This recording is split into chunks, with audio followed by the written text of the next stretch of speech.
Assalamualaikum warahmatullahi wabarakatuh. Alhamdulillahi rabbil alamin. Wassalatu wassalamu ala asyrafil anbiya'i wal mursalin Nabiyyina Muhammadin wa ala alihi wa sahbihi ajma'in. Ashhadu an la ilaha illallah waliyus salihin wa ashhadu anna Muhammadan abduhu wa rasuluh arsalahu Allahu rahmatan lil alamin. Ma'asyiral muslimin wal muslimat rahimakumullah. Usikum wa nafsi bitaqwallah faqad fazal muttaqun. Ya ayyuhalladzina amanu taqullaha haqqa tuqatih wa la tamutunna illa wa antum muslimun. Qala Allah Ta'ala fi kitabihil karim. A'udzu billahi minasy syaithanir rajim. Bismillahirrahmanirrahim. وَلَنَبْلُوَنَّكُمْ بِشَيْءٍ مِّنَ الْخَوْفِ وَالْجُوعِ وَنَقْصٍ مِّنَ الْأَمْوَالِ وَالْأَنفُسِ وَالثَّمَرَاتِ وَبَشِّرِ الصَّابِرِينَ الَّذِينَ إِذَا أَصَابَتْهُم مُّصِيبَةٌ قَالُوا إِنَّا لِلَّهِ وَإِنَّا إِلَيْهِ رَاجِعُونَ. Shadaqallahul azim. Berfirman Allah Subhanahu wa taala di dalam surah Al-Baqarah ayat 155 sampai 156. Sungguh kami akan menguji kalian dengan sedikit rasa takut, rasa lapar, dan sedikit kekurangan harta, jiwa dan buah-buahan, dan kabar gembira bagi orang-orang yang bersabar, yaitu orang-orang yang apabila mereka ditimpa musibah, mereka berkata, sesungguhnya kita ini adalah milik Allah, dan sesungguhnya kepada Allah kita akan kembali. Firman Allah surat Al-Baqarah 155-156 ini adalah sebuah ayat yang sangat agung bagi orang-orang beriman, karena ayat ini mengandung nilai-nilai keimanan dan akidah kepada Allah Subhanahu wa taala yang membuat orang-orang beriman menjadi terdidik jiwa dan fikirannya, menjadi terdidik ruh dan akalnya. Pada ayat ini Allah Subhanahu wa taala memastikan kepada kita semua bahwa Dia pasti akan menguji hamba-hambanya.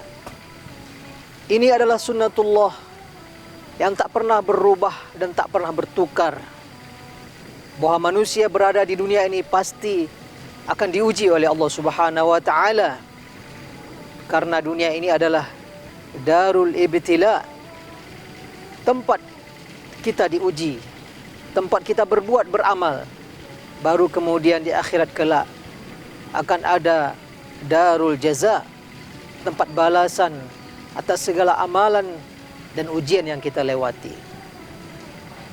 Maka tidak dapat tidak orang-orang beriman harus meyakini dengan seyakin-yakinnya bahwa keberadaan di dunia ini adalah untuk diuji oleh Allah Subhanahu wa taala.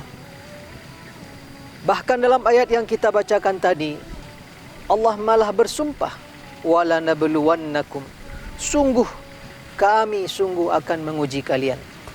Berarti memang keberadaan kita di dunia ini pasti akan diuji oleh Allah Subhanahu wa taala. Kemudian Allah menyebutkan sedikit contoh ujian yang akan Dia timpakan kepada kita. Bisyai'in minal khauf, sedikit rasa takut. Wal ju', sedikit rasa lapar. Wa naqsim minal amwali wal anfusi was thamarat, sedikit kekurangan harta, kekurangan jiwa, dan kekurangan buah-buahan. Ujian yang Allah berikan kepada kita hamba-hambanya hanyalah sedikit, bukan seluruh ujian. Kalaulah seluruh ujian Allah timpakan kepada hamba-hambanya, niscaya kita akan binasa. Niscaya kita semuanya tak akan sanggup menanggung ujian dari Allah Subhanahu wa taala. Karena itu Allah hanya menguji sedikit saja. Tidak seluruh ujian. Tidak seluruh rasa takut Allah timpakan kepada kita. Sedikit rasa takut. Tidak seluruh rasa lapar Allah berikan kepada hamba-hambanya, tapi sebagian dari rasa lapar. Tidak seluruh harta, tidak seluruh jiwa, tidak seluruh buah-buahan Allah ambil dari hamba-hambanya. Hanya sebagian. Tujuannya adalah sebagai ujian bagi hamba-hambanya. Kemudian di ujung ayat Allah mengatakan, wabasyiris sabirin. Berita gembira, berbahagialah orang-orang yang kemudian menyikapi ujian ini dengan kesabaran. Dia yakini bahwa Allah Subhanahu wa taala sudah menjadi sunnahnya, sudah menjadi ketentuannya akan diuji. Maka dia kemudian menghadapi ujian dari Allah Subhanahu wa taala dengan penuh kesabaran. Siapa orang yang sabar? Orang-orang yang mengembalikan seluruh apa yang diperbuat oleh Allah Subhanahu wa taala kepada kekuasaan Allah Subhanahu wa taala. Orang-orang yang menyadari hakikat dan keberadaan dirinya di hadapan Allah, bahwa dirinya semuanya, perasaannya, fikirannya, jasadnya, raganya, termasuk kemudian harta yang ada di sekitarnya, semuanya adalah milik Allah Subhanahu wa taala. Yaitu orang yang berkata, alladzina idza asabathum musibah qalu inna lillahi wa inna ilaihi raji'un. Yaitu orang-orang yang apabila mereka ditimpakan musibah oleh Allah, didatangkan ujian oleh Allah Subhanahu wa taala, mereka kemudian mengatakan, sesungguhnya kita semua ini adalah milik Allah dan sesungguhnya kita semua ini akan kembali kepada Allah Subhanahu wa taala. Ini lebih kurang makna dan kandungan yang terdapat dalam firman Allah Subhanahu wa taala surah Al-Baqarah 155 dan 156. Memastikan kepada kita bahwa Allah akan melakukan ujian. Ahasiban nasu ayutraku ayyaqulu amanna wa hum la yuftanun. Apakah manusia mengira dibiarkan saja kemudian mengaku kami telah beriman sementara mereka belum diuji? Maka ada tujuan Allah Subhanahu wa taala menurunkan ujian kepada kita. Tujuan Allah menurunkan ujian adalah untuk pembuktian, untuk memastikan siapa yang betul-betul beriman, siapa yang betul-betul kemudian patuh kepada Allah Subhanahu wa taala, siapa yang kemudian hanya berpura-pura beriman. Pasti diuji oleh Allah Subhanahu wa taala. Bukan Allah tidak tahu. Allah Maha tahu dengan segala situasi dan kondisi kita. Tapi kita mesti membuktikan keimanan kita kepada Allah Subhanahu wa taala, karena itulah datang ujian. Jadi tujuan Allah Subhanahu wa taala menguji hambanya adalah pembuktian. Mana hamba-hamba yang betul-betul beriman kepada Allah, patuh kepadanya, selalu menggantungkan diri kepadanya, dan mana hamba-hambanya yang tidak beriman dan tidak patuh. Juga sebagai pembuktian, mana di antara hamba-hamba Allah Subhanahu wa taala yang kemudian bersyukur atas nikmat yang diberikan, mana hamba-hambanya yang kufur atas nikmat yang sudah diterima. Orang-orang beriman ketika mendapatkan pahala, ketika mendapatkan berbagai nikmat dari Allah Subhanahu wa taala, dia sadari itu datang dari Allah. Dia sadari itu adalah pemberian dari Allah, sehingga kemudian dia senantiasa bersyukur. Ketika datang ujian dari Allah berupa pengurangan harta, pengurangan kesehatan, pengurangan raga, pengurangan rezeki, rasa takut, rasa lapar, dia terus kemudian menyikapinya dengan kesabaran.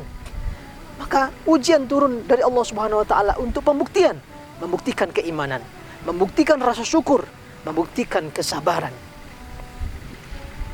Kandungan yang kedua dari firman Allah Subhanahu wa taala ini, Allah Subhanahu wa taala ingin mentarbiah ruh kita, mentarbiah rasa, mentarbiah hati kita.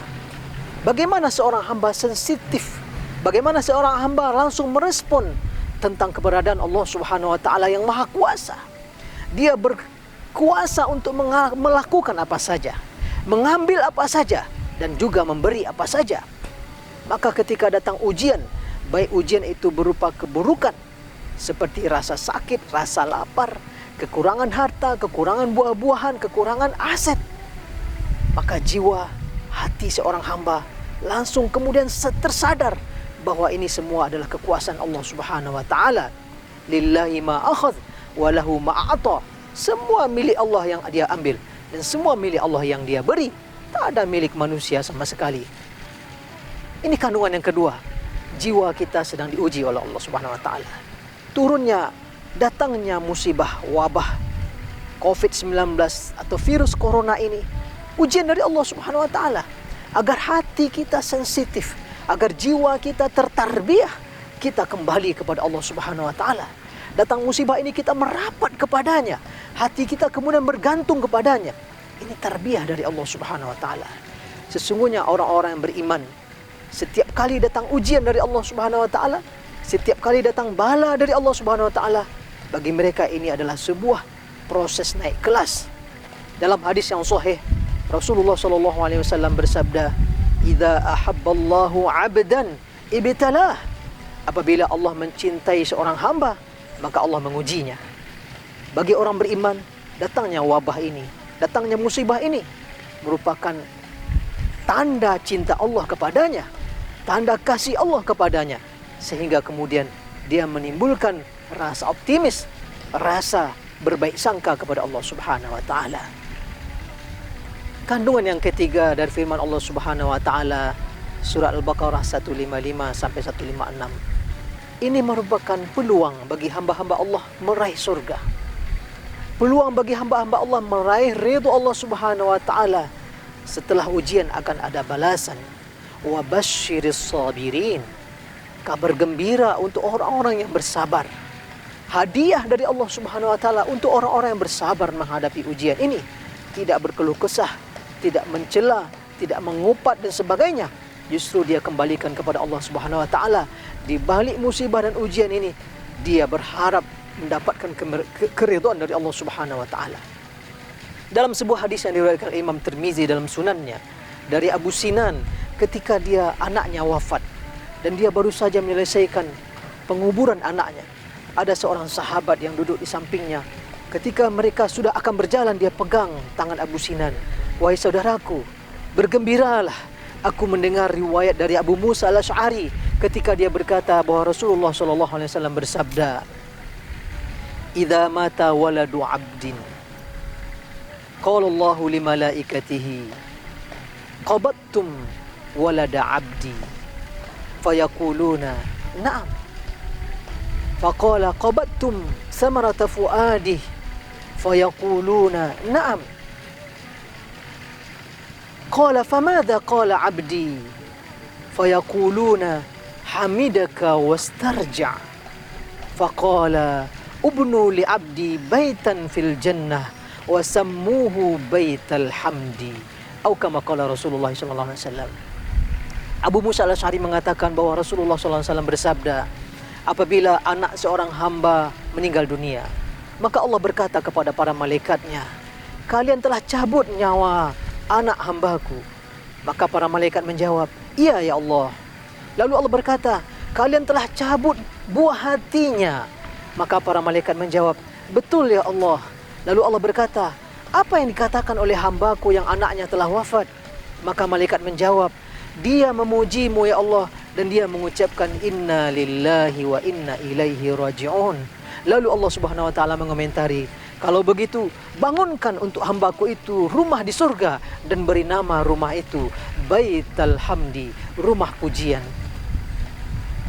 Orang beriman bila diuji oleh Allah Subhanahu wa taala, peluang besar untuk meraih ridha Allah, peluang besar untuk meraih surganya, peluang besar untuk meraih pahala yang sebanyak-banyaknya. Ketika datang ujian dari Allah, dia memuji Allah Subhanahu wa taala dan kemudian dia melakukan istirja', inna lillahi wa inna ilaihi raji'un. Sesungguhnya semua ini milik Allah. Harta kita, kekayaan kita, diri kita milik Allah Subhanahu wa taala. Allah mau ambil silahkan, Allah mau ambil sebagian silahkan, Allah mau ambil semuanya silahkan. Segala puji hanya bagi Allah Subhanahu wa taala dan kita semua kembali kepadanya. Wa nabluukum bisyarri wal khairi fitnah wa ilaina turja'un, kata Allah Subhanahu wa taala. Kami uji kalian dengan keburukan dan dengan kebaikan sebagai fitnah, sebagai ujian, dan kepada kami kalian akan dikembalikan. Beruntunglah orang-orang yang apabila musibah ini datang kemudian dia memuji Allah. Bila datang ujian seperti saat ini yang membuat kita semua menjadi takut, Semua kita menjadi cemas, semua kita menjadi khawatir, semua kita menjadi kesusahan. Kemudian dia memuji Allah Subhanahu wa taala dan melakukan istirja, inna lillahi wa inna ilaihi raji'un. Maka dia akan mendapatkan balasan yang maksimal dari Allah Subhanahu wa taala, istana di surga yang diberi nama rumah pujian Baitul Hamdi.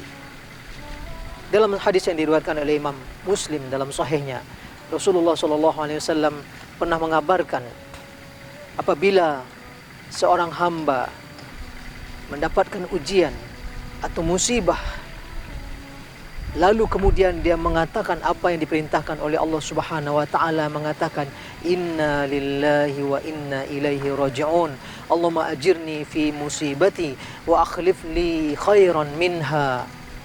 Sesungguhnya kami adalah milik Allah dan sesungguhnya kita semua kembali kepada Allah. Ya Allah, beri aku pahala di atas musibah ini dan ganti aku lebih baik dari apa yang engkau ambil. Kata Rasulullah SAW, maka niscaya Allah akan menggantinya dengan apa yang lebih baik dari apa yang telah Allah ambil. Inilah di antara kandungan dari Allah, ayat Allah Subhanahu wa taala. Surah Al-Baqarah 155 156. Allah pasti menguji kita. Itu sudah menjadi sunnatullah. Ujian berupa kesusahan, ujian berupa kenikmatan. Ujian itu semuanya masih sangat sedikit. Belum seluruh ujian yang Allah berikan, karena kita tak akan sanggup. Tapi ujian itu adalah sebagai pembuktian siapa yang betul-betul beriman dan siapa yang pura-pura. Siapa yang betul-betul bersabar, siapa yang tidak sabar. Siapa yang bersyukur dan siapa yang pura-pura bersyukur. Ujian juga sebagai tarbiyah jiwa, agar jiwa kita selalu bergantung kepada Allah Subhanahu wa taala, bersandar kepada kemahaagungan dan kemahakuasaannya. Dan terakhir, ujian agar kita kemudian mendapatkan pahala, agar kita mendapat ridho, agar kita kemudian mendapat balasan di surga kelak. Aqulu qouli hadza wa astaghfirullah li wa lakum wa li sa'iril muslimina wal muslimat wal mu'minina wal mu'minat fastaghfiruh innahu huwal ghafurur rahim. Wallahu a'lam bissawab. Wassalamu alaikum warahmatullahi wabarakatuh.